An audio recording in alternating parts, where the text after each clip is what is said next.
확인.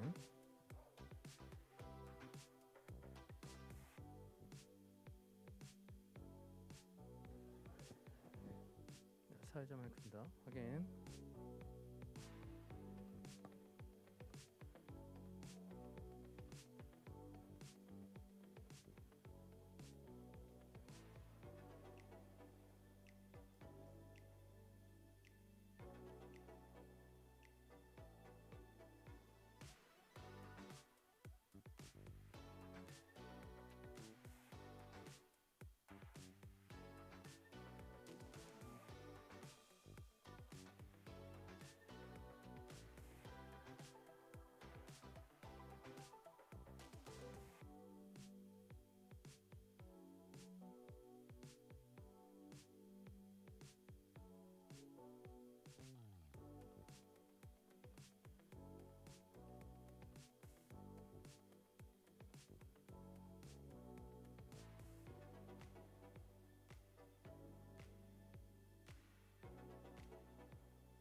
Good afternoon, ladies and gentlemen.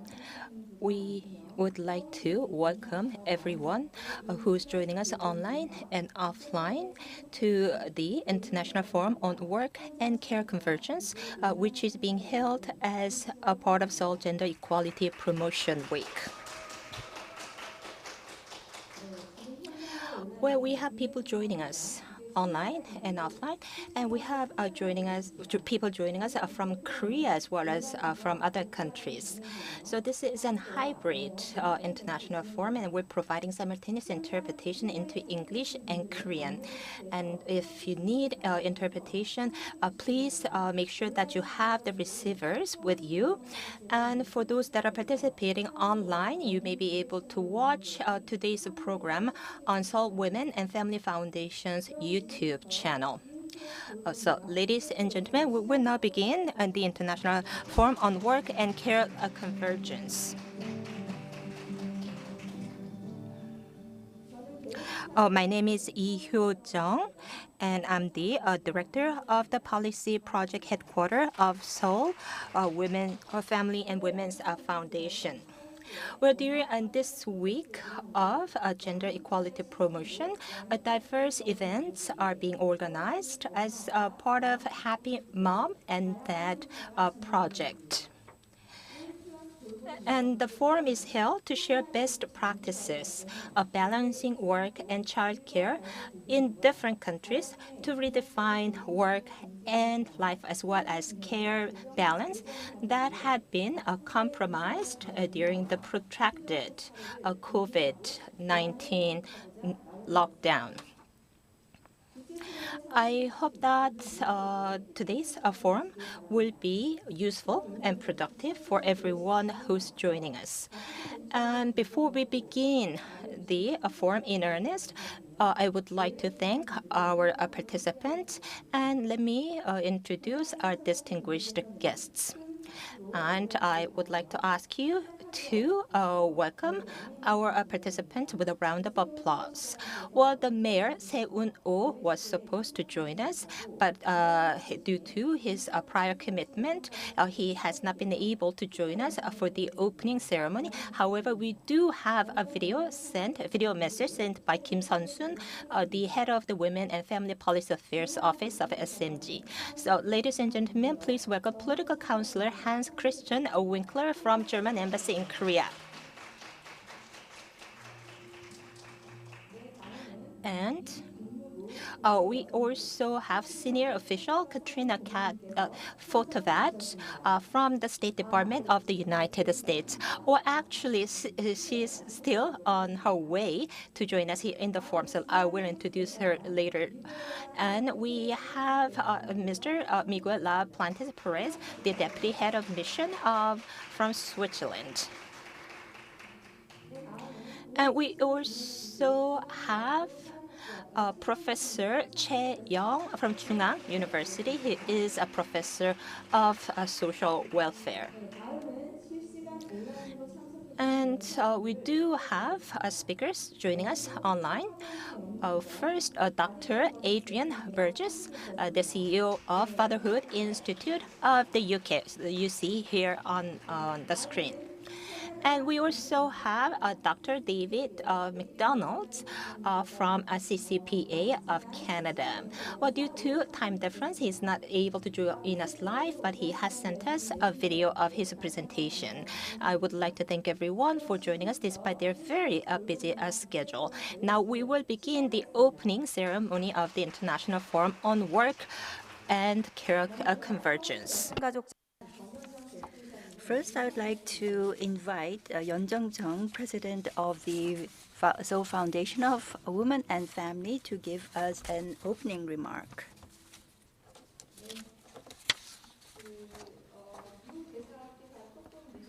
The ambassador of the U.S. Embassy is not here yet, but I think everything is set for us to start. Again, good afternoon. I am Chung, President of the Seoul Foundation of Women and Family. I would first like to extend my gratitude to all of the participants for taking part in this international forum on convergence of work and childcare, redefining the value of work and life balance and childcare participation post-COVID-19. This year marks the Foundation's 20-year anniversary. And I am very happy to share this special moment with you as we work to promote gender equality and on more exciting activities for the future. To this day, the Foundation has been engaged in numerous policy-making process and projects to support public childcare, gender mainstreaming, and expansion of gender equality in Seoul.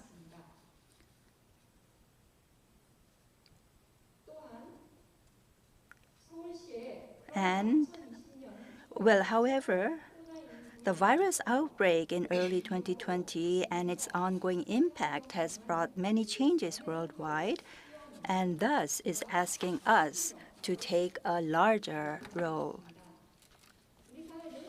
So far, Korea has worked hard to promote gender equality, and these efforts were quite fruitful. But due to the ongoing COVID situation, gender inequality is prevailing worldwide. Imbalance in work and life due to economic downturn is evident, and the load of childcare due to social distancing is getting heavier.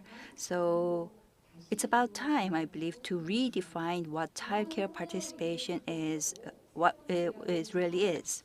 While we are trying to overcome the outbreak and make a leap forward, I think today's forum would be even more meaningful and timely to redefine the value of work and life balance and also participation in childcare.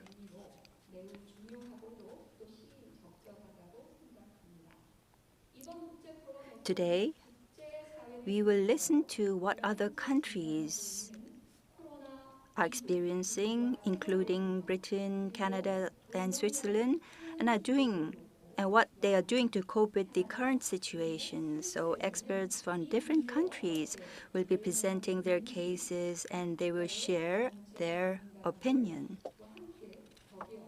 And we will also listen to what policies they are implementing. The Seoul Metropolitan Government this year plans to care for people's mental health, especially for the caregivers. So I hope the information we share today would help us enhance social childcare and also balance work and life. Thank you very much. Yes, President Chung, thank you very much. Now we're going to invite head of the Women and Family Policy Affairs Office through the video, and her name is Ms. Sun Kim. It is indeed my great pleasure to meet you all. I'm Kim Sun-soon, head of the Women and Family Policy Affairs Office at SMG. First of all, I would like to congratulate the opening of the Work and Care Convergence International Forum. I would like to thank everyone, including Korean and foreign experts, who will be sharing various gender equality policy cases to spread the relevant policy outcomes, and Dr. YounChung, the president of the Seoul Foundation of Women and Family, and all of who contributed to the host of the forum, and participants both online and offline who are attending the international forum today. And on August 18th, the mayor of Seoul, Oh Se-hoon, announced the launch of a new project, the Happy Mom and Dad Project, which will ease difficulties in raising children in Seoul.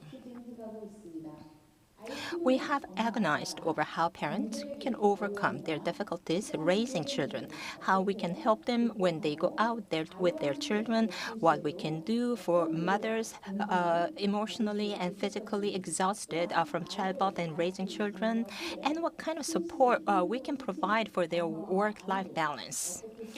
We have considered all these issues and have been able to successfully develop a Happy Mom and Dad project. Above all, I believe that work-life balance should be achieved first so that women and men can work equally and become equal caregivers. As you are well aware, work-life balance is now workers' legitimate right, a global trend, and a duty for sustainable national development. The Seoul metropolitan government will make Seoul a city where both parents and children are happy by expanding our support for work-life balance as much as possible. After the COVID-19 pandemic, care and job stability, I believe, will become much more important all around the world. Learning from best practices of other countries, the Seoul metropolitan government will develop more diverse policies to create an environment where both women and men can work stably and take care of their children. Furthermore, we will do our best to take the lead in international labor and care policies. I hope today's forum can be meaningful to all caregivers and workers and becomes an opportunity to share and develop policies on gender equality. Thank you. Thank you very much for your remark. At this moment, Political Counselor Hans Christian Winkler from the Embassy of Germany will give us a word of congratulation. Let's give him a big round of applause.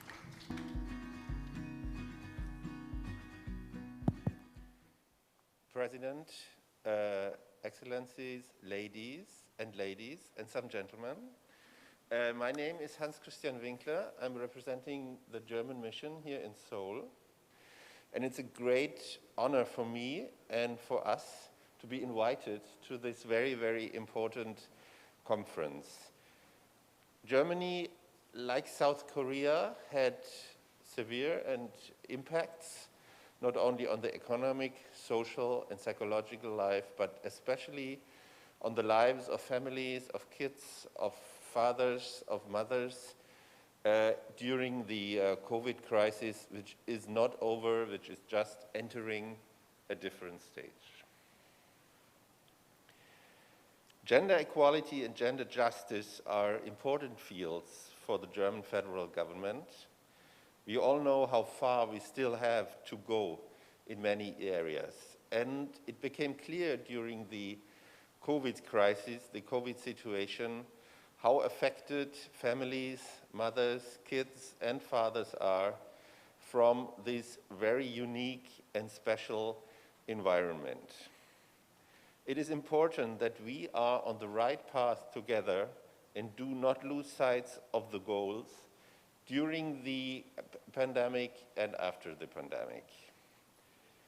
With the German government, the presence of women at the highest level in Germany has increased further. For the first time in German history, now have parity in the federal government with 8 males and female ministers. But this is only part of the story.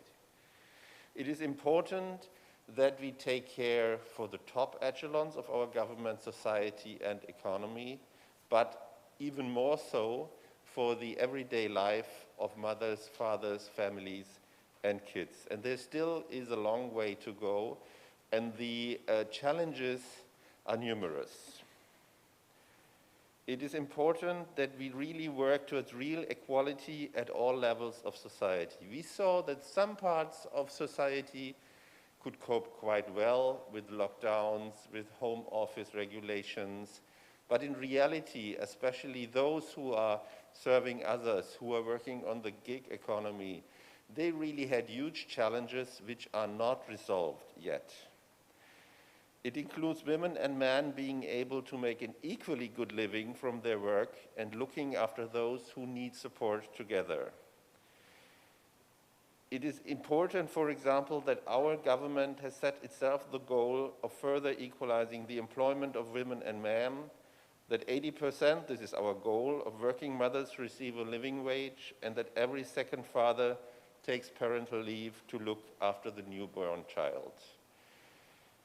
As you can see, we still have a long, steep road ahead of us. In both Korea and Germany, organizations such as the Seoul Forum on Women and Family play a very, very important role on this important journey. So I'm very fascinated that you take on your job to tackle these challenges head on, and I'm super happy that it can be part of, a small part of it, and interact with you on these important issues for our countries. I wish you all the success for your forum, and thank you very much for being invited to this important gathering. Thank you very much. 감사합니다. 빈클러 정무청. Yes, thank you. Thank you very much, Mr. Winkler. Now we're going to invite Senior Official Katrina Fotovat of the U.S. State Department to give us her congratulatory remarks.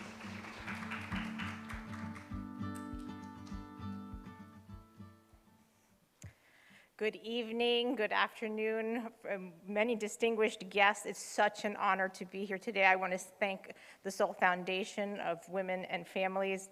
Thank you for having me at this important event.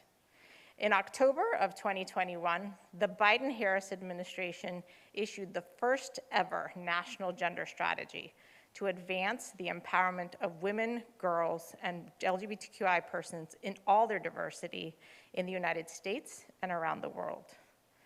As a whole-of-government approach, the National Strategy on Gender Equity and Equality offers guiding principles and strategic principles from which all federal agencies are called upon to develop concrete implementation plans. The Biden-Harris administration also established the White House Gender Policy Council, which works across government agencies and consults with civil society, establishes a comprehensive agenda to advance gender equality in all our domestic and foreign policy. Gender equality and equity are not only a matter of fairness and human rights, but when presented together, they also promote inclusive economic growth, advance peace, security, rule of law, and advance the prevention and resolution of conflicts, promote justice and accountability for human rights abuses and violations, including gender-based violence, and enable us to more effectively address global challenges such as the climate crisis, humanitarian emergencies, and the COVID-19 pandemic. The COVID-19 pandemic amplified the unequal burden of care work burdened by women and girls. Women have always taken on a disproportionate amount of care work compared to men. And care work is often unpaid, undervalued, and can further marginalize women living in poverty, women heads of households, and essential workers, among others. Yet the COVID-19 crisis demonstrates how vital care work is. The United States advocates for a vibrant global economy and enables all citizens, including women and girls, to prosper. But increased care burdens during the pandemic led to a mass exodus of women workers from the job market and a significant loss in economic contributions nationally and globally. The United States shares this challenge, similar to the Republic of Korea's experience of 50% of South Korean women reporting an increase in work-related caregiving in 2020. We saw more than 2.5 million women exit the labor market in the United States as they were forced to choose between employment and providing adequate care for loved ones. Vice President Harris called this a national emergency. Around the world, a similar exodus of women from the workforce and an increase in unpaid care is especially concerning for families with young children and from underserved communities, where mothers are more likely to be by the side or need primary care breadwinners and be the financial breadwinners for years to come. For example, 28% of female workers in South Korea earn less than the minimum wage, compared to just 12% of men. The economic value of unpaid care work is therefore substantial and a driver of every economy in the world. However, unpaid care work is typically not counted as a part of the overall economic activity because it is difficult to measure and based upon traditional marketplace metrics. Another consequence of unpaid care work is that fewer women enter the workforce due to their unpaid care commitments. There is no paid formal economy without the unpaid and sometimes informal care work of women that often goes unseen. We must value care work for what it is, the foundation that holds our economies together. That is why the United States is proud to be a foundational partner in the World Bank's Global Child Care Incentive Fund, which aims to scale up quality, affordable childcare in developing countries. Alongside the governments of Australia, Canada, and several foundations, more than $180 million has been committed to supporting countries to design, implement better childcare programs, improve policies, build capacity, generate data, and provide evidence on the impacts of childcare on women's economic empowerment and inclusive growth. Again, many thanks for your commitment to raising this and making this visible on care work and contributing to the economic issues. We look forward to further discussions on this important economic topic and for women and societies around the world and in Korea and in the United States. Thank you again for having me. 네, 감사합니다. Thank you very much. Now, Deputy Head of Mission at the Embassy of Switzerland, Mr. Miguel Plante-Perez, will give us a word of congratulation. Let's greet him with a big round of applause. President, Excellency, ladies and gentlemen, I'm really delighted to be here today representing the Swiss Embassy as the Deputy Head of Mission. I want to congratulate the Seoul Foundation for Women and Family for organizing this event today. We've been associated with the foundation for quite some time. We have collaborated, and we hope we can continue to collaborate. I will be speaking later today in the panel, so I won't go too much in detail already. But what I want to say is that Switzerland, like other countries, is striving to discuss and to improve the work-life balance, equality in the workplace and also at home. No country has completely figured it out, and this event today is showcase that we all strive to work together to achieve these goals. I want to thank you all for inviting me, and I hope you will find the inputs that we have on what we do in Switzerland on this issue interesting. Thank you very much. 네, 감사합니다. Yes, thank you very much. So this concludes the opening portion of today's international forum. We are now going to take a commemorative picture. Before we begin with the presentations, I would like to ask our distinguished guests to join us on stage.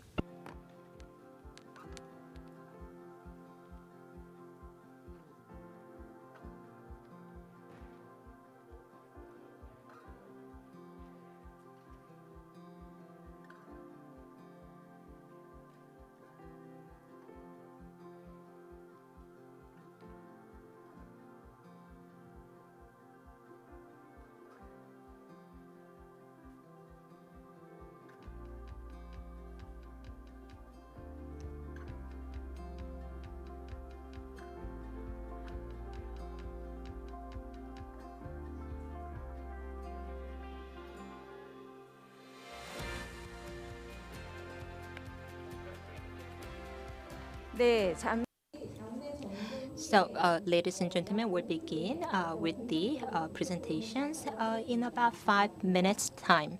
So, if you could just bear with us for 5 minutes, we will begin with the presentations in 5 minutes. Thank you very much.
네, 장내 정돈이 바로 So, ladies and gentlemen, I believe that we can begin with the presentations right away, so we don't have to wait 5 minutes. I'm now going to invite Professor Che Young, who's going to be serving as the moderator. Well, Professor Che Young is a professor of social welfare at Chung University. He has majored in family policies, child policies, as well as care policies. He is currently working on committees on low fertility and aging society. So I want to thank Professor Che for accepting the role as the moderator. I would like to ask Professor Che and our speakers to please join us on stage.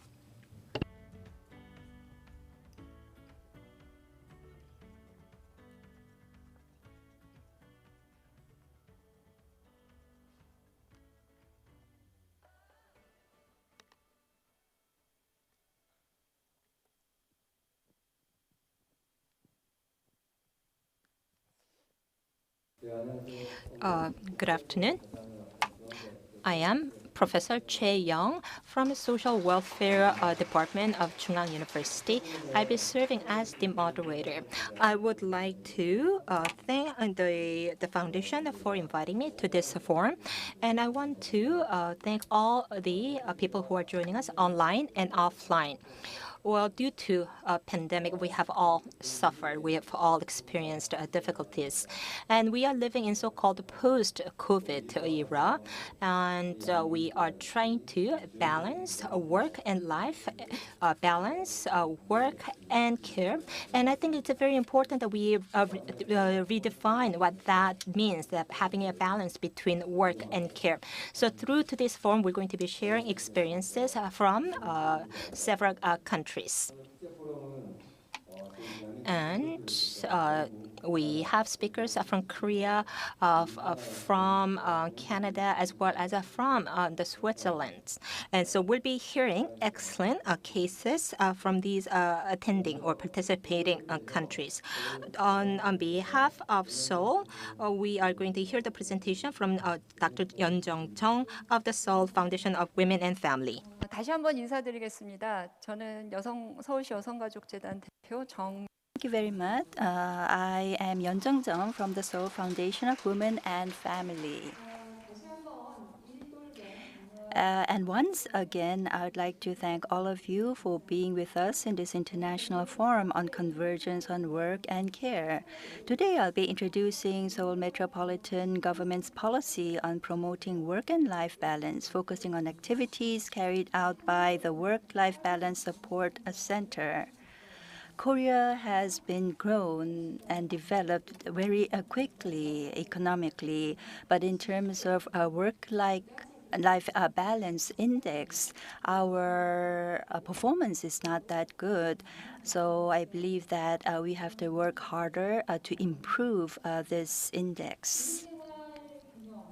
So when it comes to work and life, balancing both is very important. So striking a good balance has become a very important value because it can improve business production as well as competition. And also, it can help people to work on a continuous basis. So I can say that this is a very important value. So that is why the Seoul Metropolitan Government has implemented a wide range of policies. So let me just give you an brief introduction of the history. In 2013, SMG established a comprehensive plan for work-family balance, and in 2014, a work-family balance support center within the Seoul Foundation of Women and Family was established, which is the foundation that I'm working now. And this was to consolidate the foundation of policy support, and also in the Work-Family Balance Support Center, we implemented different policies. We conducted a survey so that we can learn the public feedback and provide it to the government so that it can be incorporated in the policy-making process. In July 2020, SMT enacted an ordinance to provide a systematic and comprehensive support for policy development and implementation, and also a committee for work and life balance has been established, and a support center within the Seoul metropolitan government has been established. The policy in case of the Seoul metropolitan government during the early days, we first started as a work and family balance policy. And based on this policy, we supported women for not having career interruption due to childbirth and child rearing, and also support maternity protection, especially supporting working women. And also, because of the prevailing men-oriented corporate culture in the early days, these policies were implemented mostly at public institutions and large companies. But in 2019, as more families realized the value of having family time in the evening, and a change in policy was made because people's perception was changing. So we started to promote a work-life balance policy from that point on.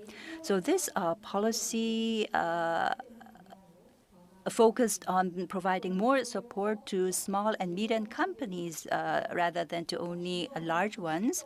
And the policy itself was shifted its focus to support the legal system and to cultivate the right culture of work-life balance among the citizens. So this was a big improvement that has been made. So in line with such policy changes, the support center carried out diverse programs. So between 2014 and 2018, the center mostly provided consulting and education to help companies and public agencies set up a functioning work-life balance system. But since 2019, when the center was renamed as Work-Life Support Center, activities became more diverse. And people who were excluded in the past, for example, single young adults and single family households, these group of people were included in our project, and we provided consulting to companies so that these companies can embrace this group of people, and also a guideline to help businesses or corporations nurture the right corporate culture was provided, and CEO forum was hosted. From 2022, which is this year, international forums and exhibitions are being held. And this is what we are having, an international forum today. And we have also had photo exhibitions. So this year, the support center has launched a special program to support a recovery of the emotion of citizen of Seoul, named a mental health project or emotional health project. Because of the prolonging impact of COVID-19, growing number of people of office workers are suffering from depression due to disparity in work and life, and they are suffering from fatigue. So this project aims to help these people to recover from their distressing emotion and improve their work performance. So that is the main goal of this emotional health project. So it focuses on helping people to recover from a burnout, address conflict with co-workers, alleviate anxiety related with work and childcare, and issues women and men, childcarers, and new employees and middle management alike experience will be evaluated to provide tailored counseling and also workshop. So people who participate in this project can log into the relevant website to evaluate the emotion condition by filling out a questionnaire. For those within the bottom 25%, which means that the stress level is not that high, can use the online healing contents for meditation, for writing short essays for therapeutic purposes, and watching music videos. For those with higher stress levels, are recommended to take in-person meditation programs, so people have to meet, encounter with other people, and also have stress and work anxiety relief workshops. Those in the very top 25% group can get support for one-on-one professional counseling. So per person, up to 5 times, people can get professional counseling, and working child caregivers and would-be caregivers can have who are having difficulties in maintaining balance can get support and take part in these programs. The Seoul Citizens Emotional Health Project was just launched this June, so it was recently launched, and it is having positive response from the public. So up till now,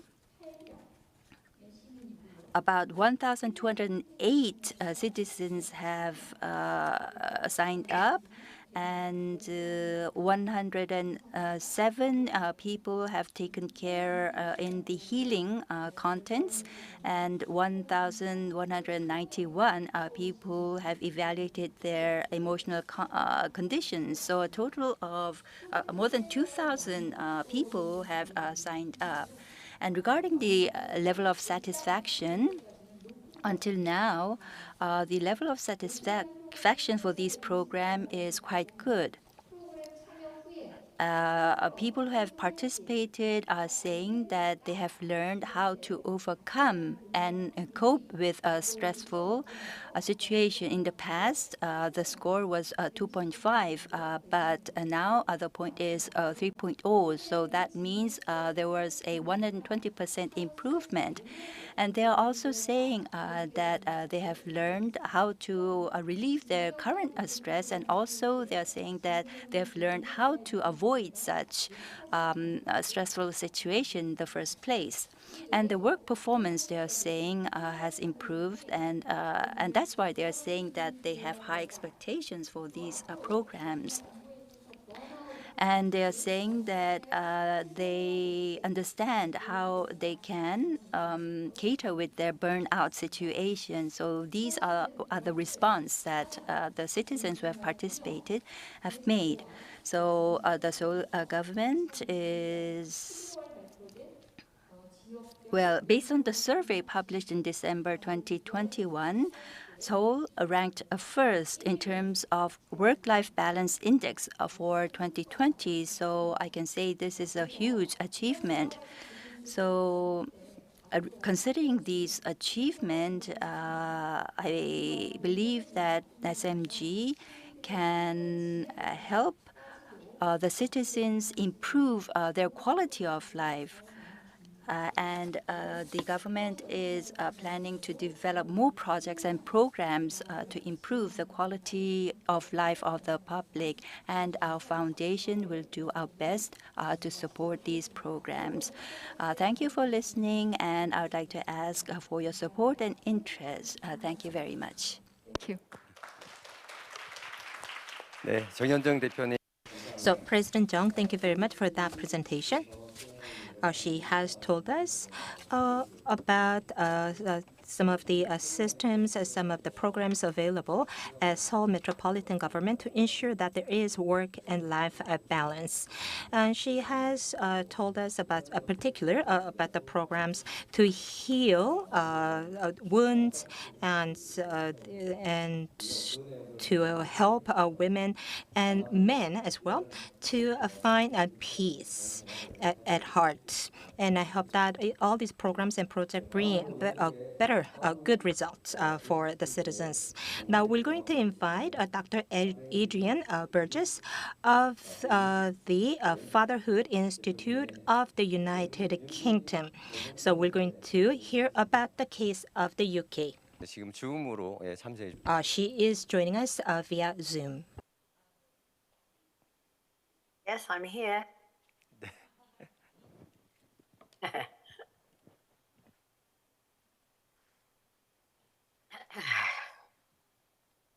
I'm here. It's my pleasure to be here. Can you hear me? I don't think you can. 네, 잘 들립니다. Yes, we do hear you very clear. Good. Tell me when I should start on the presentation.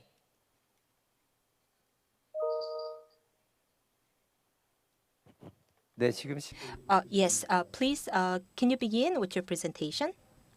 Yes. Well, good afternoon, everybody. It's a great pleasure to be here with you from the United Kingdom. I think I have quite positive news in some respects to impart to you, which is that actually the COVID lockdowns have been absolutely transformative for father-child relationships, fathers' understanding of what it takes to run a household and how important it is to spend time with their children. And that's now coming out in the figures we have from our Office for National Statistics, how there have been changes in gender equality, which with fathers doing more care after the pandemic and mothers doing more paid work. So that's my overall message. And I think lots of other countries, if they conducted their research in the way we have done, would also find these kind of changes. What we have done here is not just look at women and men, but at mothers and fathers. And that's what I'm talking about today, because we know that it's families with dependent children where mothers lose out completely, when their careers are messed up. So that's what we're talking about today. All the data I'm going to give you is on mothers and fathers, not on women and men. And the positive picture is there. Okay, so we'll go to the first slide, please. Right, so there are 4 sections in my presentation, a little tiny bit about my organization, the Fatherhood Institute, then a little video that shows the findings from our very big survey of fathers about their experiences in the 2020 lockdowns, and then the data on pre-pandemic to post-pandemic, and then I'll just have some slides there on the kind of work that we do to support gender equality in work and care, which I'm not going to give you in detail, but which will be there in the PowerPoint for you to access later. Next slide, please. Right, about the Fatherhood Institute. Next slide, please. So we're a charity. We were founded 22 years ago, and our mission, first bullet point, is to increase the amount of time that men and fathers spend caring for young children. I mean, that's really our main objective. We talk about supporting and all that, but it is actually time that we're focused on. And our reason for doing this is that there's a huge body of research now that shows that fathers spending a lot of time caring for young children is good for children, it's good for mothers, it's good for family functioning. I mean, it's very good for couple relationships, and therefore reduced separation and divorce. It's also good for fathers, of course, and for gender equality. Next slide, please. So we work on 3 levels and main levels.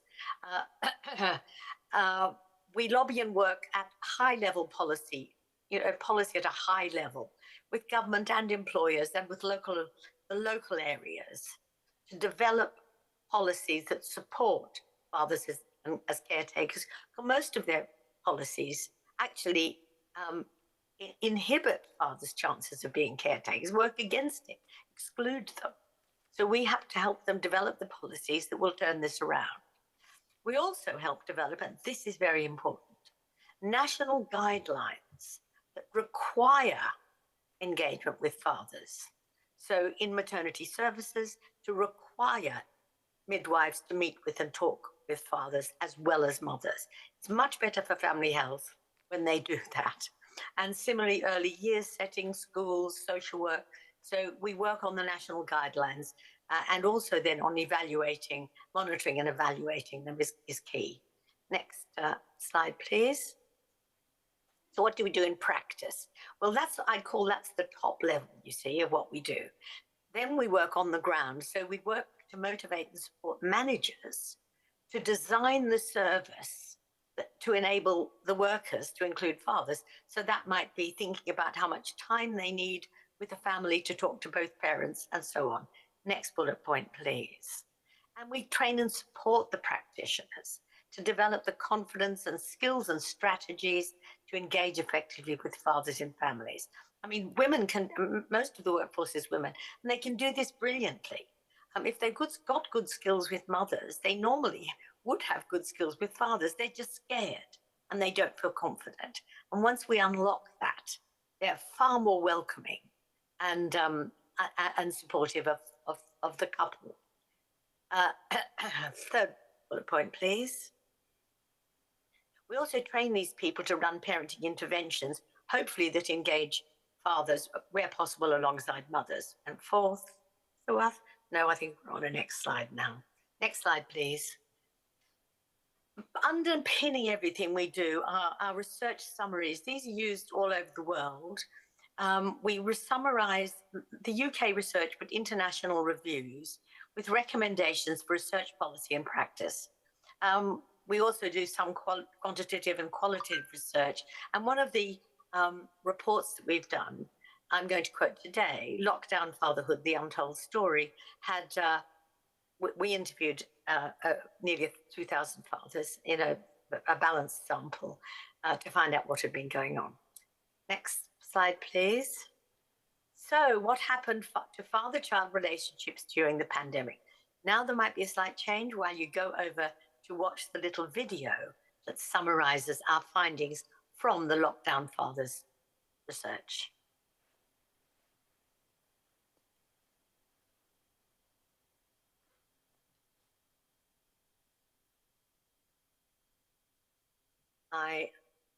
Folks, are we going to get the video, or shall I just tell them what was in it, and then we can go on to the data on changes in paid and unpaid work? But I'm happy for you to play the video if you can do it. Technical issues are often tricky with this kind of thing when we try to run a video from another platform. No video? In that case, that's okay. Let me just talk about what happened. I'll talk about what happened that you would see in the video, and what you found. What we found was that fathers just loved it. They did loads and loads more childcare and housework during the pandemic, as did mothers. But the fathers increased their amount much greater than the mothers did, because the fathers were around at home. In our country, 3 out of 4 of the fathers were at home full-time in the first lockdown, either because they were furloughed, or a few had lost their jobs, not many, or whether they were working from home. So the fathers had this transformative experience, and they were very keen. They realized, I mean, one of the main things they said was that they realized now how important it was for them to spend time with their children. They felt closer to their children. They felt they understood their children better. And they didn't want to return after the pandemic to things as they had been before. And that was a very strong wish. So let's now look and find out what did happen after the pandemic. Next slide. Okay, this is from our Office for National Statistics. The data is just out the last couple of weeks, about 2 weeks ago. And what it looked at was data from before the pandemic, and the most detailed data they had was 2014-15, and then what happened after the pandemic. Now, before the pandemic, there had been increases, really steady increases in fathers' contributions to unpaid work at home. That is, household work and childcare mainly. Those increases have been going on from 1975 through to 2010, quite rapidly and steadily. Between 2010 and 2014-15, there were still increases, but the amount had slowed down. And the researchers had decided that when they looked to find out how these working fathers had increased the time they'd spent with their families since 1975, it wasn't that they'd worked less. Their engagement with the workplace was very steady. What had happened was that they were sleeping less and they were spending much less time on personal leisure. They weren't playing golf all day on a Saturday, as would have been the case in this country, or doing, spending time with other men in other activities. They weren't doing it. Their leisure had become home-based, as had also their care work. So by the time you get to 2014, it's about as good as it gets. Researchers were predicting that nothing much more would happen to increase gender equality, that is, for mothers to work more and fathers to care more. Nothing major would happen until the workplace changed. That's what they said. It'll have to be the term they used was seismic change, which means like an earthquake in the workplace for this to happen. And of course, that's what COVID-19 was. It was an earthquake. And so what we're seeing is that since the pandemic, the father's share of childcare, which is the first bullet point, went up from 54% before the pandemic to 65%. Now, we achieved that change in about 18 months, 2 years, because we know that nothing much was happening between 2014-15 and up to the pre-pandemic. So now we look at unpaid domestic work. And there again, we see a very similar change. Pre-pandemic, fathers were doing 56% as much as mothers. Yeah. So for every hour a mother spent, fathers were spending just over 30 minutes. Well, now it's doing 2/3 of what the mothers are doing. I mean, we're not near equality, but my goodness, that's a huge leap to happen in 2 years. And now I want to look at what happened to the mothers. Now, I'm fascinated by the reports we heard earlier of all these dramatic stuff about all these women leaving the workforce. Now, in our country, it was predicted that women would lose out, they'd all leave the workforce. As I say, we're talking about working mothers, not women in general, but I know that our data on women and men is similar. Mothers have increased their share of paid work since the pandemic. So before the pandemic, they were doing 67% of the amount that fathers were doing. So they were, say, for every hour a father spent, mother spent about 45 minutes, 40 minutes.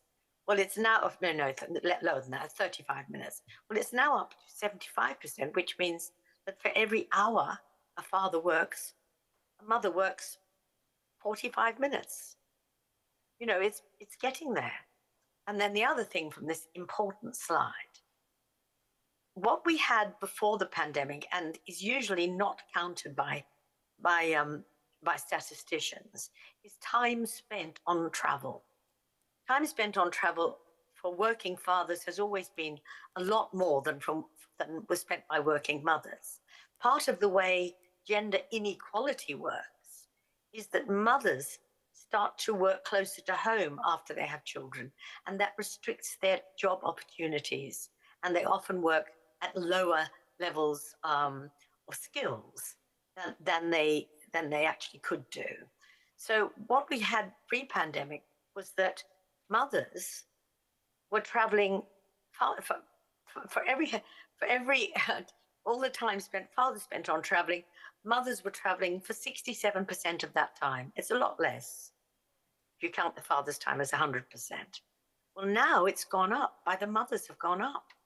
They're spending 92% of the time on travel that working fathers spent. Next slide, please. So what can employers do to maintain these gains? It is really about the earthquake in the workplace. Of course, there is a very strong role for government in developing expectations of employers and also requirements of employers. But I'm not going to talk about that now. I'm just going to talk about the employers themselves. What can they do? First bullet point. So firstly, they have to develop a workplace culture that openly supports caring by fathers. So when they write about work-life balance or anything like that, they don't refer to parents, they refer to fathers and mothers. Because if we use the word parents, in English, and I don't know if it's the same in Korean, in English, that is often used also for mothers. So we can talk about a parent and mean a mother, or parents and mean many mothers. So the workplace culture in the workplace has to openly support caring by fathers, pictures of fathers caring, data on which fathers are taking all different kinds of leave to care for children, trends in that. So when the workplace culture is visible that fathers are caring, that's the first important step. Second bullet point, please. Support fathers and mothers, this is for employers, who can work from home to do so, some or all of the time. Because when they save on commuting time, mothers put it into paid work and fathers put it into caring. So it's very important. Also, that gives them more flexibility. In many jobs, of course, they can drop a child to school and come back and work. You know, it's marvelous for gender equality. Next step. Next slide. Next, yes. Offer working fathers and mothers as much other kinds of flexibility in working time as possible. Time is so key. Next bullet point, please. Offer shift workers. So you think of shift workers often who are doing face-to-face work and can't work from home. So give them as much advance warning as possible of their shifts. And then final bullet point, enable them to swap shifts to meet their caring responsibilities. These are just some of the things that employers can do. Next bullet point, please. So what I'm going to do is not go through the following slides, just to let you know that they're here, which is what we do, our training and consultancy, exactly what we do when we support employers and we support government and we support services to develop, to mainstream fathers' inclusion in care work, not to run fathers groups, something separate, to work on mainstreaming it, getting the fathers in there with the mothers. When you have a home visit, setting it up so that both the parents are there, for example. So I'll leave you with that, and thank you very much for letting me speak to you today. And those are the slides. Yeah, that's fine.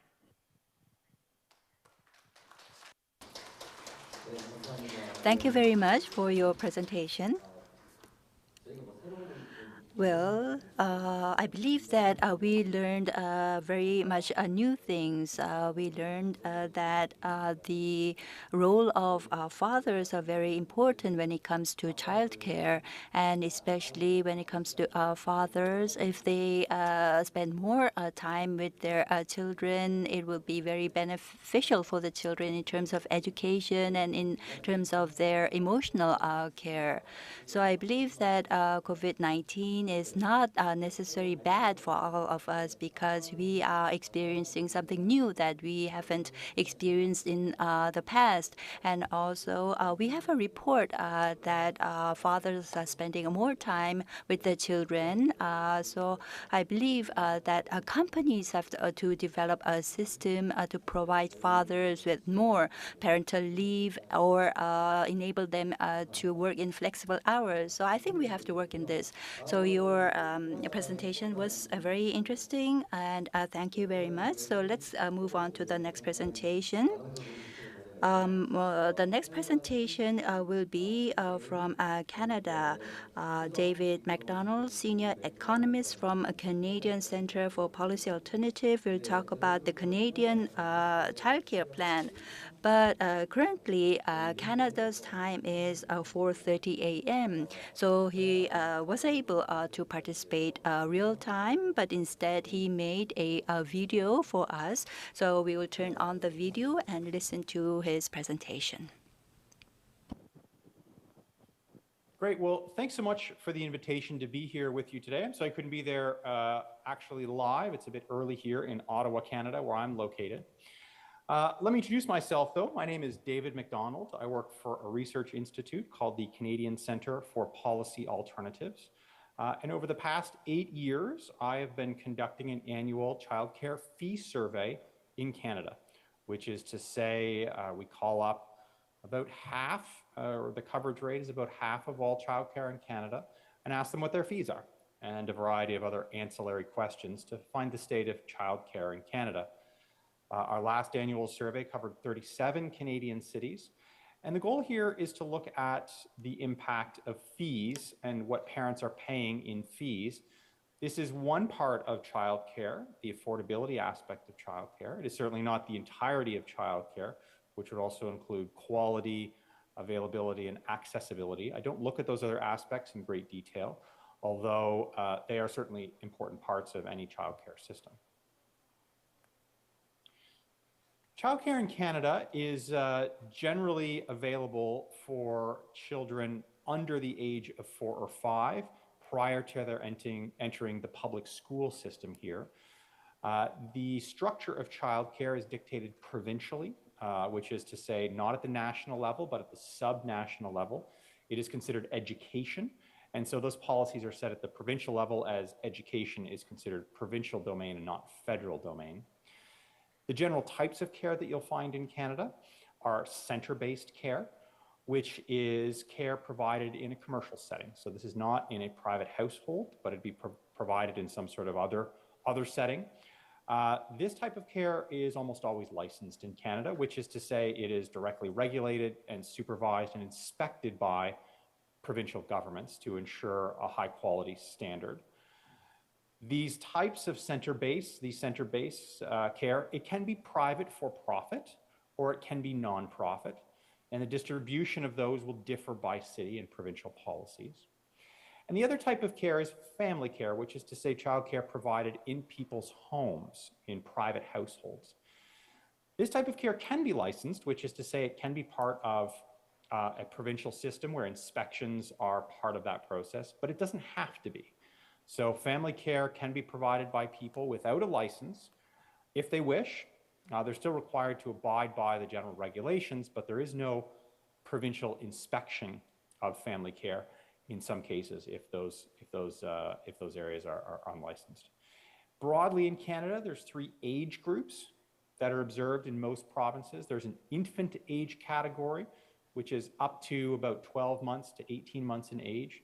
There's a toddler age group, which is children aged 1 through 2.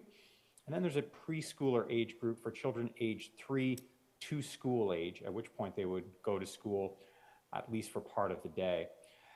In many provinces now, there is a junior kindergarten program, which starts for 4-year-olds. This isn't in all provinces, but it's in most provinces.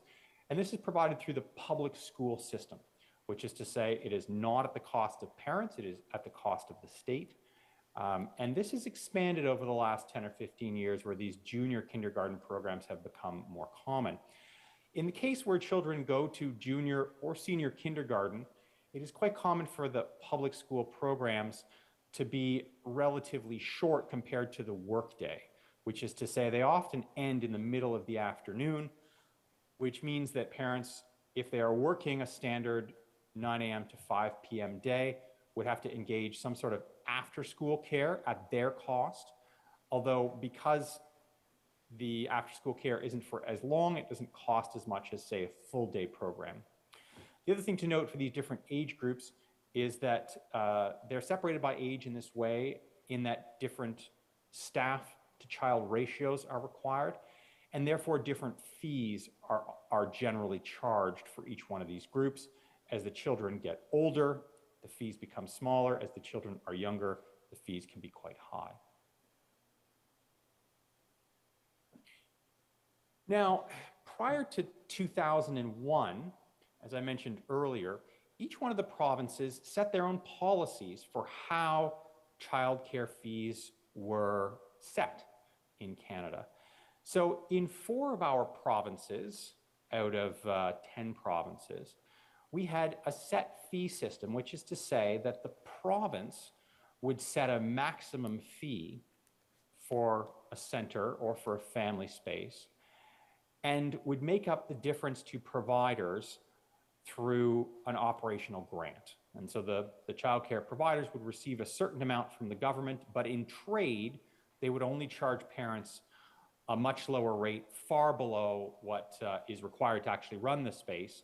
And so in essence, the state would be paying for a large portion of that care, with the parent paying the difference. This is exemplified by the system in Quebec, which in 2020 charged $8.35 a day. And this was for all age groups. So this was quite different than other provinces that would charge a higher amount for infants and a lower amount for preschoolers. The program in Quebec started in the 1990s at $5 a day. And one of the goals of the system in Quebec was to increase female labor force participation, as one of the impediments to women returning to the workforce after having a child was very high childcare fees. They were later joined by 3 other provinces, Prince Edward Island, Manitoba, and most recently Newfoundland, which has only created a set fee system in the last several years. And each of these charge higher fees, but those fees are capped at a certain amount a day.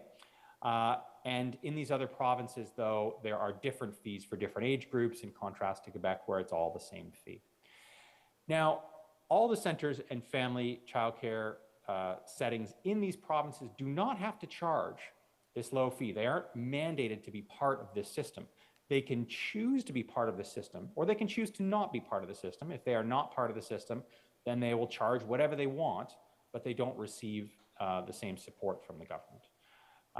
Quebec's system has about 1/3 of its centers that are at market rates, which is to say they do not charge $8.35 a day, but 2/3 do. In the case of Manitoba, almost all centers charge the set fee. In the remainder of the provinces, a market fee system prevails, which is to say the province does not set fees and providers set the fee at whatever level they wish, whatever level the market will bear. Toronto, Canada's biggest city, also has universally the highest fees, and this is what the market will bear. This is what individual providers running individual businesses have decided they can charge. So, for example, in Toronto, the fee is $86 a day, or that's the median anyway, for infants.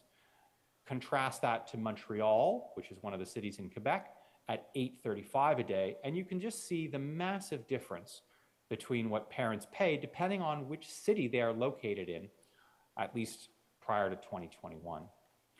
In addition to this, all the provinces except for Quebec have childcare subsidy systems, which can reduce the fees that are charged to parents. These are generally linked to low income, although not always, which is to say families of particularly low income, given certain conditions, can get the province to pay a portion or all of their childcare fees. This is a picture of childcare fees in Canada in 2020 prior to the new federal plan. You can see the huge range that parents pay depending on which city they are in. These cities here are the Quebec cities, charging the set fee of $8.35 a day, or about $200 a month. In contrast to Toronto, Canada's largest city, where fees are over $1,000, $1,200 a month.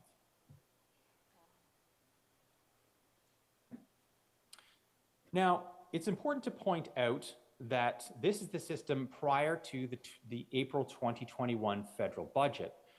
To the great surprise of many, including myself, the federal government decided to embark on a national child care plan The idea of a national child care plan driven by federal standards as opposed to differing provincial policies is not new in Canada. The idea has been around for some time, with many attempts to implement such a plan.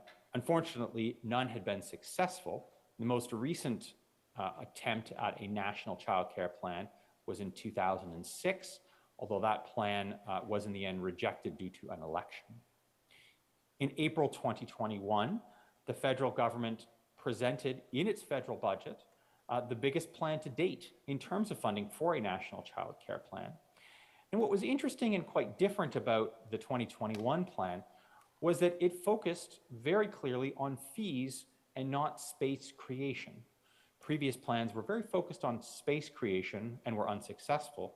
This plan focused more on fee reductions, and it did pass, and so was put into place.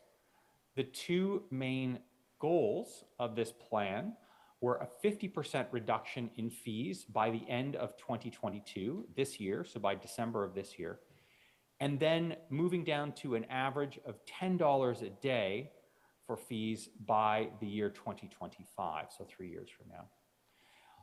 Given that this is provincial policy, all of the provinces had to voluntarily sign up for this plan, which they did. All of the funding for the plan, though, is federal. Provinces could decide to add more if they wanted to, and some did, but not all did. And so what's interesting is that different provinces have come up with very different approaches to hitting their 50% targets at the end of this year. Some provinces, like Ontario, have decided to take each provider and have each provider cut their fees by 50% and provide a subsidy for each provider to make up the difference. Other provinces that already had set fees are reducing those set fees in order to hit this 50% reduction goal.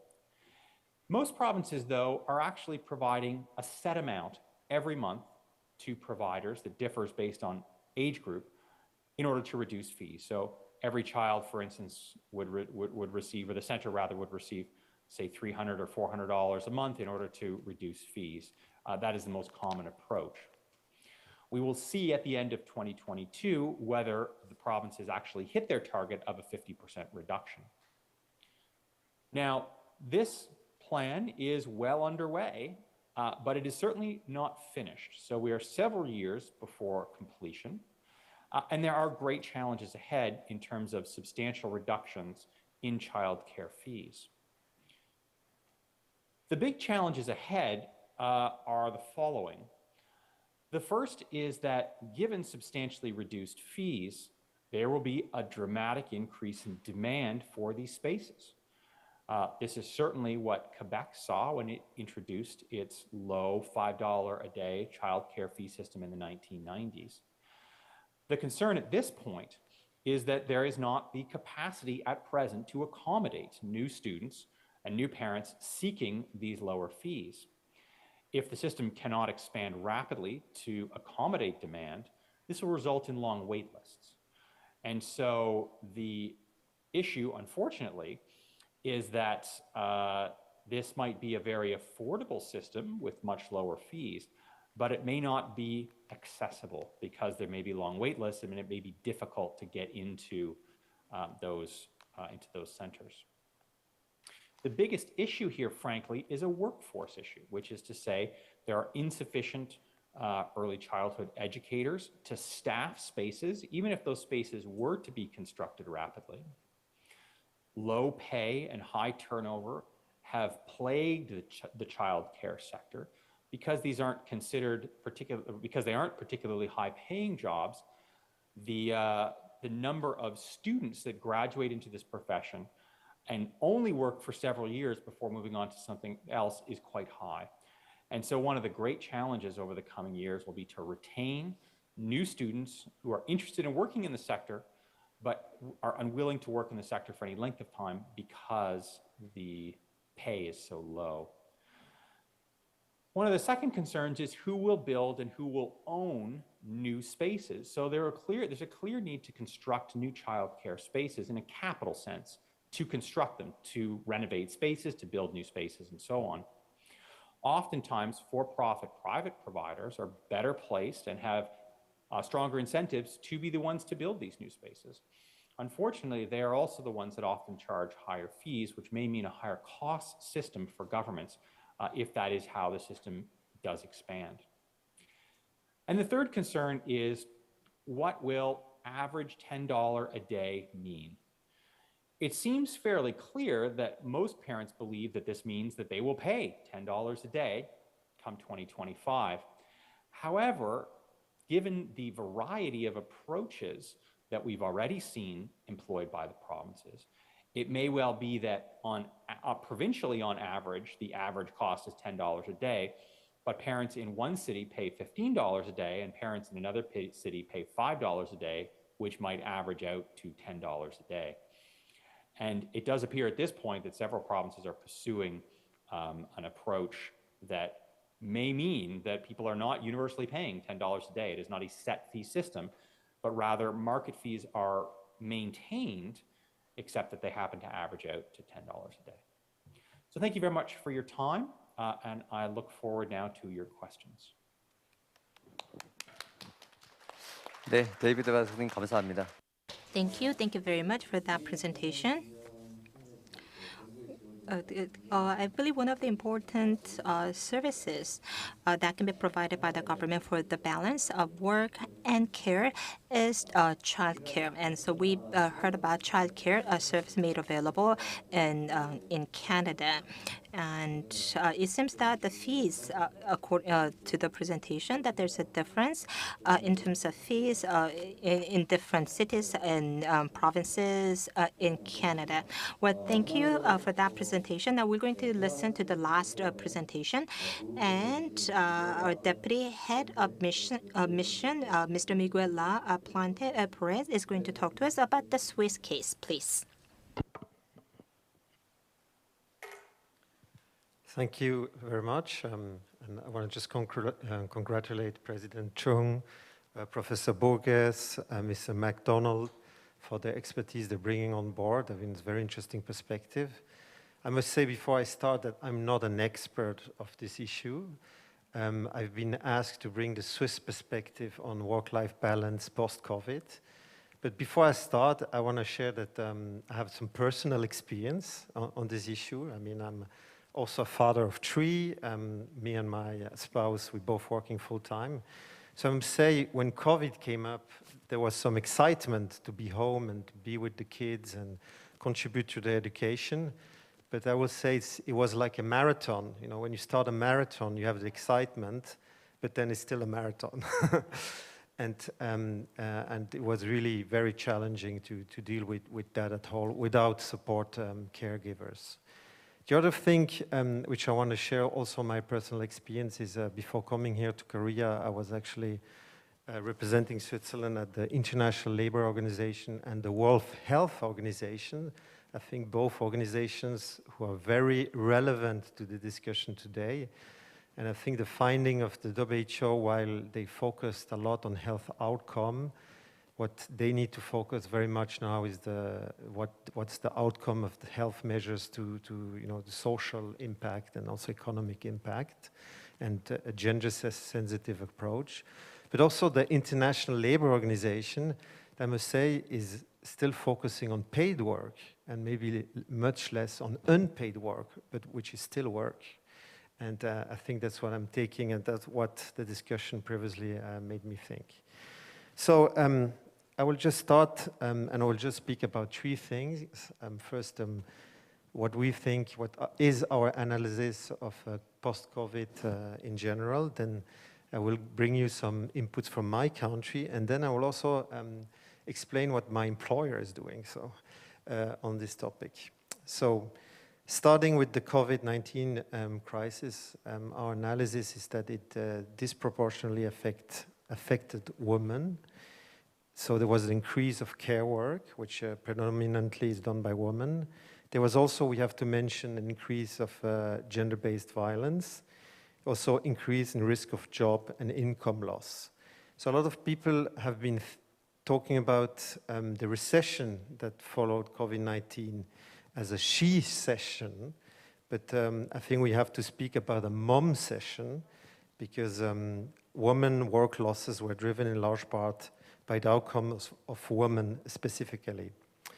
And I think today there's cross-national evidence that when schools and childcare facilities shut down, mothers took on the brunt of the additional unpaid care work. And I think that's our finding. Now, a little bit on my country.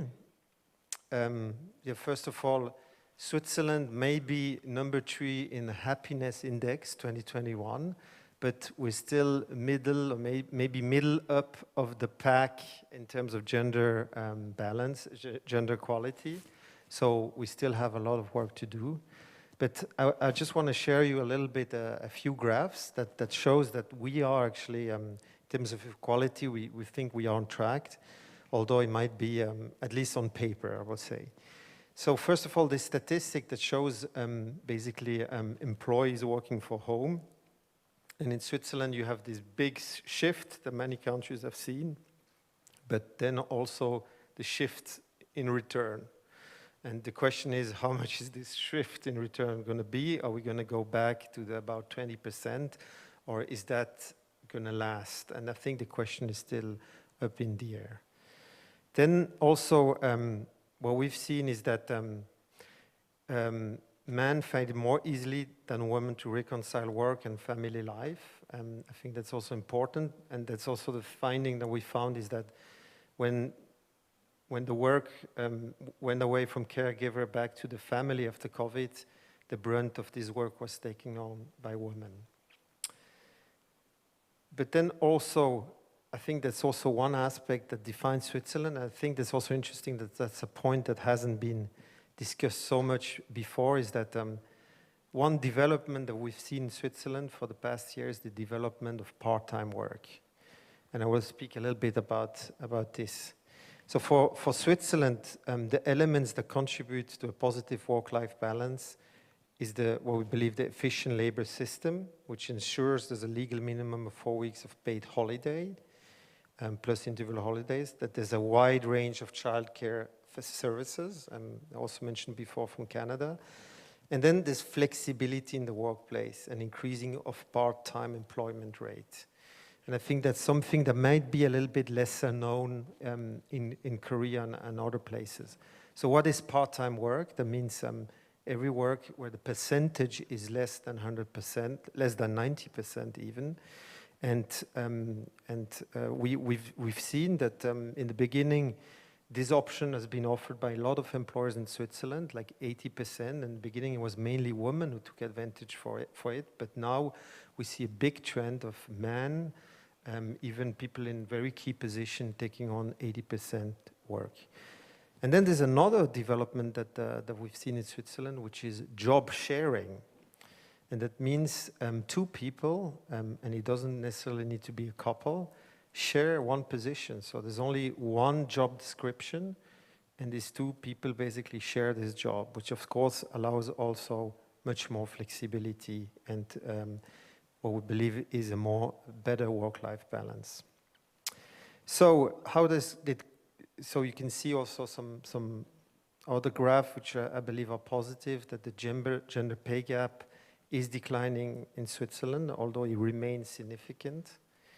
Then also that most of women are professionally active in Switzerland.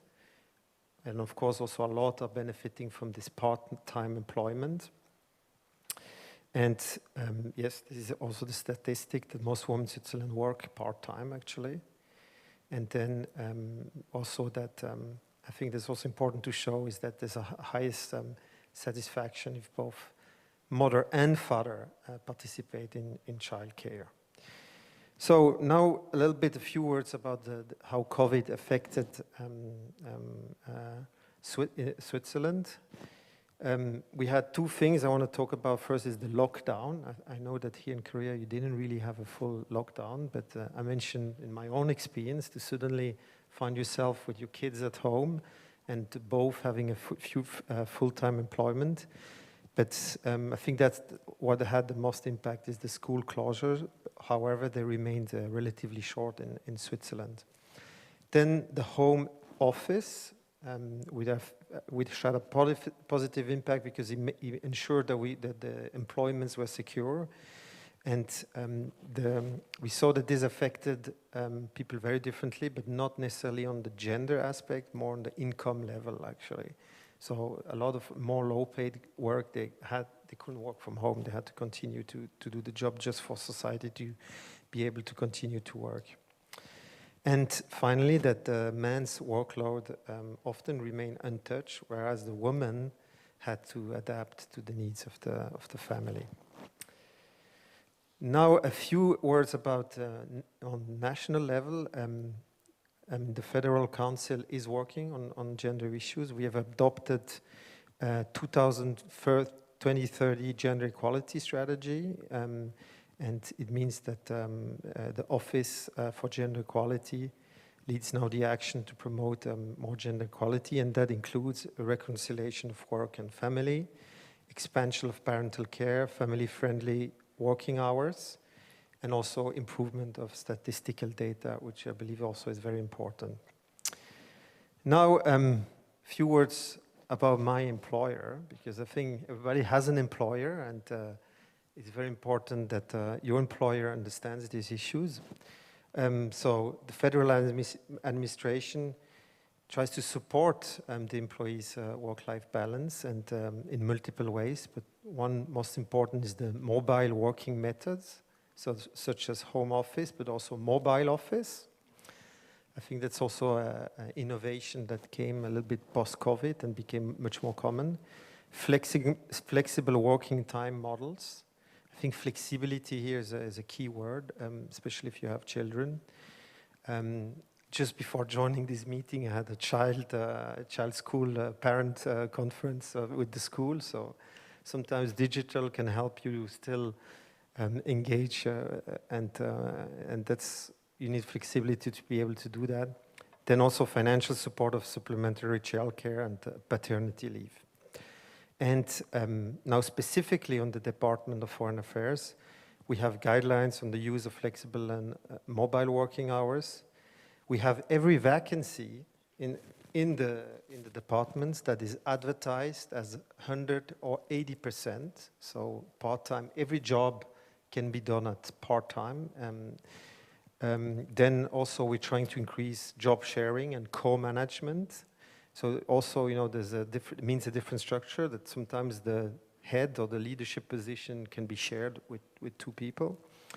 And also systematic replacement during maternity leave, and also flexible career paths, I think very important, that allows re-entry into employment once someone leaves for maternity or paternity leave. So I could share much more, but I think that's the inputs I want to share today, and very much looking forward to engage. Thank you very much. Thank you very much for your presentation. He talked about the case of Switzerland. Of course, you have experienced many changes because of the COVID-19, especially in the workforce. For example, that part-time workers are increasing. This socially can be considered something negative, but when it comes to childcare and flexible work, I think this can be considered a very positive thing. In case of Swiss, it is operating a flexible work hour, and it is adopting many programs to support family childcare. So I think that is very important, and the government itself is having many programs to support this. We don't have enough time, so we feel very sorry. So I think we have to continue and move on to the Q&A session. It's already after 6:30, but we would like to have some time to have a Q&A session. But before we start, I would like to say that Ms. Katrina Fotovat has to leave, so please understand because of our prior commitment, she has to leave. And David McDonald, Dr. David McDonald, has given us some answers to the questions that have been presented in advance, and it is recorded on video, and we would watch that video as well.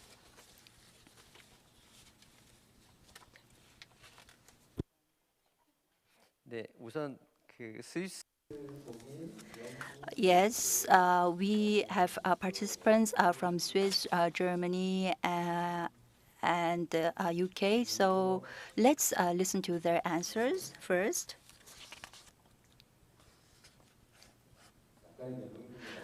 We have some changes, so please bear with me. For Britain, representative. After COVID-19 in the UK, there has been encouragement of maternal leave or the parenting leave as well as at-home work. So in case of the UK companies, do they encourage parenting leave?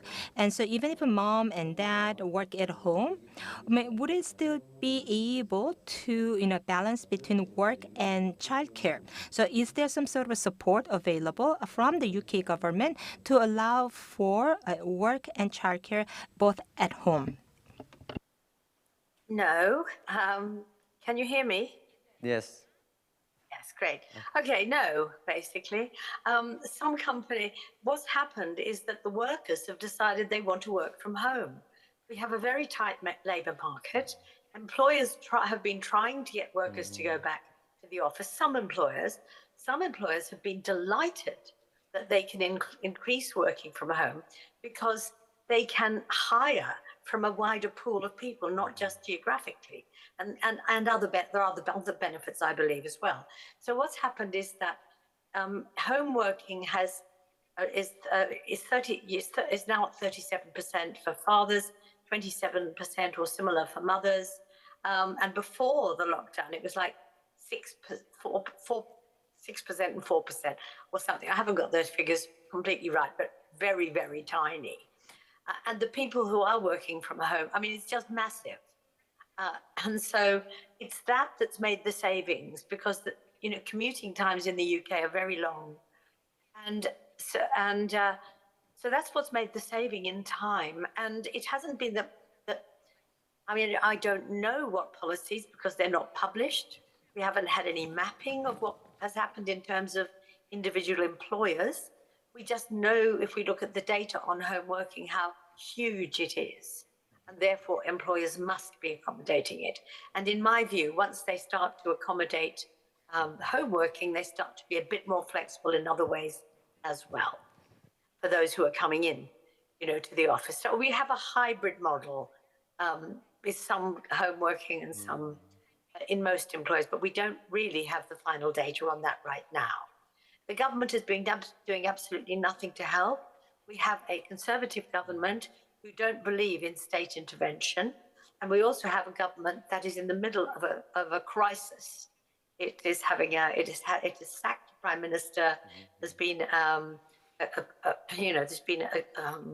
two trying to get the job, and that will be announced on the 5th of September. So during that time, we've had what some people have called a zombie government, a government that's just the walking dead. It's not doing anything. So that's where we are. 네, 방금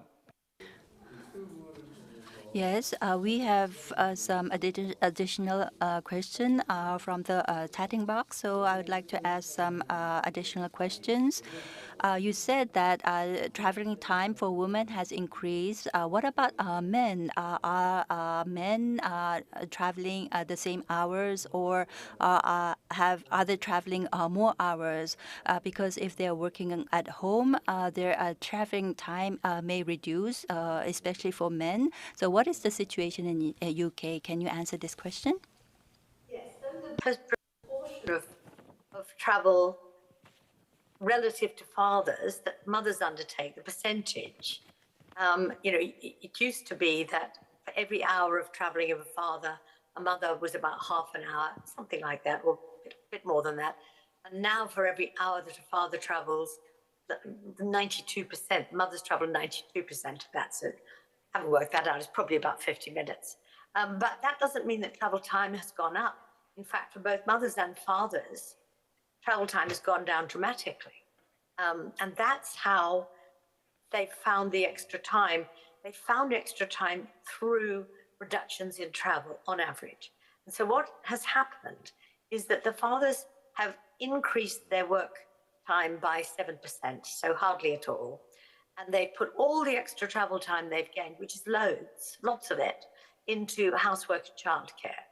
The mothers have reduced this is after the pandemic, have reduced their travel and reduced their childcare and housework time by a very small amount, just 3%. We think because fathers are doing more of it. So the fathers have added in lots and lots of housework and childcare after the pandemic. What the mothers have done with their extra time is to work. So the mothers are working 20% more than they were working before the pandemic. And I always thought this would happen because if you look at the data, mothers and women generally had a really pent-up desire. They were very keen to work more hours. And when you look at fathers and men, they're not keen to work more hours. Most of them work full-time as it is. There are a small percentage who are underemployed, but mothers feel underemployed greatly. So once they were given this extra time, whoopee, they're using it. They're working more hours and traveling less, fathers traveling less. And that's been the revolution in the workplace. 네, 감사합니다. Thank you very much for your detailed explanation. Now, for Mr. Hans Christian, I would like to ask a question. In case of Germany, I believe that the companies respect work and life balance. So I would like to know whether men and women can use childcare leave equally without limitation. And when they come back to work, do they have any problem with promotion and continuing their career path? Yeah, thank you very much for this very interesting question. There are two aspects to it. One is the legal aspect and the other is reality. And so legally, men and women can go for unpaid leave up to 3 years, and they are guaranteed the same job when they return. The reality is it's mostly mothers who do it. That's why the state is trying to promote fathers to go on paid leave. So because there's a second scheme in Germany, which is 12-month paid leave. So if only mothers are using paid leave, they can only get 10-month paid leave. If mothers and fathers jointly, meaning partly jointly, going on paid leave, they get 12-month paid leave. So it's a certain promotion of that, and you are guaranteed, even after 3 years, the same job and the same job level you left. But we get reports that promotion is a problem, and there's still a long way to go to work for gender equality in that respect. So, to repeat a little bit, the state is trying to do it on the legal front, but the reality does not fully conform to the legal wishes, I would say, of federal government and state governments, being a federal system in Germany. Thank you. 네, 감사합니다. 답변. 다음으로. Yes, thank you. I have this question for Mr. Miguel Plante-Perez. In Switzerland, there is a good balance between work and life, and also there's a very good culture that allows for caretaking. And I think the government policies are very important, but I think what's even more important is the citizens' way of thinking. So in Switzerland, well, were there any efforts that are made in order to enhance awareness about the importance of work and life balance in Switzerland? Thank you very much for that question. I would say yes. Switzerland is we have direct democracy, and we're quite a liberal country. So it's true that change has to come from the people. But I have to say it took a long time, and it's still in the process, and we still have a long way to go. Yes, the government, as I mentioned, has launched a campaign to make awareness and also to reach out to companies to propose part-time work and to try to advocate for it. Maybe also one thing I have to say here is that obviously the fact of people engaging in part-time, which becomes more and more common, still the most common model is that the woman works for part-time and the man works full-time. Only 10% of people have both parents working part-time, so it's still a long process to go.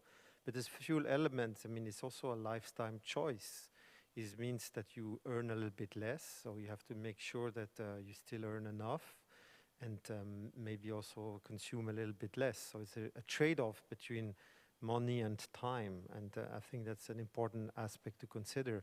And so it's true that there's a societal change behind it, where people at certain levels start to value more time than money that has to go behind it. And this process is happening in Switzerland, definitely. I have lots of examples around me of people make this choice, even also people in high-level position, leadership position. But I would say it's still a process which is, we're in the middle of it. I hope that answers the question. 네, 감사합니다. Thank you very much for the answer. We have listened to the answers for 3 questions from 3 different countries, but due to time limit and, well, the time difference between Korea and Canada, because we don't, we have a video, so for Canada we won't be able to ask additional questions. So you can ask them individually. So I believe that in this forum, we have shared many different ideas on what we have to do to strike a balance between work and life. I think this forum was very fruitful for us to think about what policies we have to form. And lastly, I'd like to thank you for your participation. So this, I would like to end today's program. Thank you very much. And I will pass the microphone to Ms. Lee. Thank you very much. We had many participants from in and out of the country, and we received many questions. But due to a time limit, we feel very sorry, unable to respond to all of these countries. So in the future days to come, we would do our best to make Seoul as a good city to raise children. So I believe that we have to work more closely, and the Seoul Foundation of Women and Family would do its best to play its role. So once again, I'd like to thank the representative from the Embassy of Switzerland, Embassy of Germany, and the Embassy of the United States, and all participants and all presenter, moderator, YounChung, and all those joining us online. Thank you very much. This closes the International Forum.